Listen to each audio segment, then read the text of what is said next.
రోజక్కయ్యా, ఏంది విషయాలు?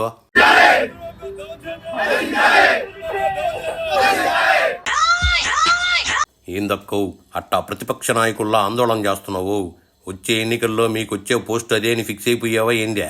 సర్లే, విషయం చెప్పు. అంబేద్కర్ గారి జయంతి సందర్భంగా అందరూ సంతోషంగా ఘనంగా నివాళులు అర్పించాలని అనేక కార్యక్రమాల్ని రెడీ చేసుకున్నాం. కానీ నిన్నటి సాయంకాలం మీరు చూశారు, విజయవాడ నడిబొడ్డులో చంద్రబాబు నాయుడు తన పచ్చ రౌడీ మూకలతో జగన్మోహన్ రెడ్డి గారి మీద హత్యాయత్నం చేయటం. నిబ్బండబడా చంద్రబాబు జగన్ పై దాడి చేయమన్నాడంటావేంది? ఎవడైనా తన గుడిసెకు తాను నిప్పు పెట్టుకుంటాడా చెప్పు? అట్టే బాబు జగన్ పై దాడి చేపించే తన గొయ్యి తాను దవ్వుకుంటాడా? ఈ రాష్ట్రమే కాదు, దేశంలో ఉన్న అన్ని రాష్ట్రాల్లో వాళ్ళు కూడా షాక్ కి గురయ్యారు. అవునక్కయ్య, నువ్వు చెప్పింది నిజమే. జగన్ పై ఎన్నికలప్పుడే ఈ దాడులు ఎందుకు జరుగుతున్నాయా అని ప్రతి ఒక్కళ్ళు షాక్ కు గురి అవుతున్నారు.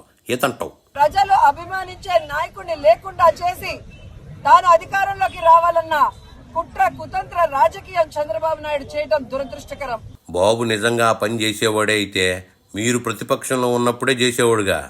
గతంలో కూడా పాదయాత్రలో జగనన్న మీద ఏ విధంగా కత్తితో దాడి చేశారో మనం అందరం కూడా కళ్ళారా చూసాం. ఆ కోడి కత్తి దాడి ఎందుకు జరిగిందనేది మీరు అధికారంలో ఉన్న 5 ఏళ్లు చెప్పకుండానే పోయారుగా. ఈ రాష్ట్రంలో ఉన్న ప్రతి పేదవాడు ఈ రోజు ఏడుస్తున్నాడు.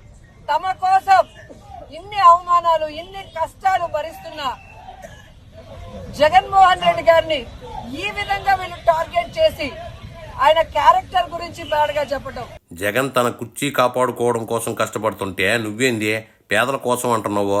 ఈ రోజు సిద్ధం సభలు గాని మేమంతా సిద్ధం బస్సు యాత్రలో మండు టెండల్లో కూడా వెన్నెల్లో లాగా ప్రజలు సంతోషంగా నిలబడి ఈ రోజు ఆయన ఆహ్వానిస్తుంటే కడుపు మంటతో ఆయన మీద హత్యాయత్నం చేయించడం ఈ రాష్ట్రంలో ఉన్న ఎవరూ కూడా మర్చిపోరని కూడా తెలుగుదేశం పార్టీ వాళ్ళకి హెచ్చరిస్తున్నాం. జనాలదేముంది లేకయ్యా, బాబు పవన్ సభలకు కూడా జనాలు పోటెత్తుతున్నారుగా. ఈ రోజు మీకు చెప్తున్నాం, ప్రజలు అభిమానించే ప్రేమించే జగనన్న రక్తం మీరు కళ్ళ చూశారు. ఖచ్చితంగా 2024 మే 13 జరిగే ఎన్నికల్లో తెలుగుదేశం జనసేన పార్టీల రక్తాన్ని కళ్ళ చూసే విధంగా ప్రజలు వాళ్ళకి ఓట్లతో బుద్ధి చెప్పి ఆ పార్టీని ఈ రాష్ట్రం నుంచి తరిమి కొడతాయని కూడా వాళ్ళకి తెలియజేస్తూ. ఏందక్కయ్యో, ఎన్నికల తర్వాత టీడీపీ జనసేన అంతు చూస్తా ఉంటున్నావు. ఆ కూటంలో బీజేపీ కూడా వాళ్ళ కొంపదీసి బీజేపీ పేరెత్తడానికి భయం వేస్తుందా ఏందే? అంటే ప్రజల అభిమానం పొందడానికి ప్రజలకు చేసిన మంచి చెప్పుకోవాలి, లేదా ఏం మంచి చేయబోతున్నామో చెప్పుకొని వారి యొక్క ఆశీర్వాదాలు తీసుకోవాలి. గాని అయినా మీరు ప్రజలకు ఏం మంచి చేశారక్కయ్యా? లెక్కర్ నుంచి పన్నుల వరకు అన్ని పెంచి ద్రోహమే చేసిడ్లా.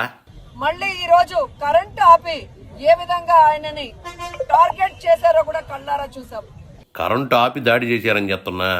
మొత్తానికి అంత మంచి డీజీపీని మీరు పెట్టుకున్నారన్నమాట.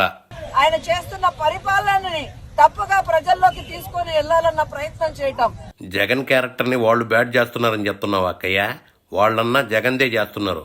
అదే మీరైతే ఆడపిల్లలను కూడా చూడకుండా షర్మిల, సునీత క్యారెక్టర్ని అసాసినేషన్ చేస్తున్నారుగా.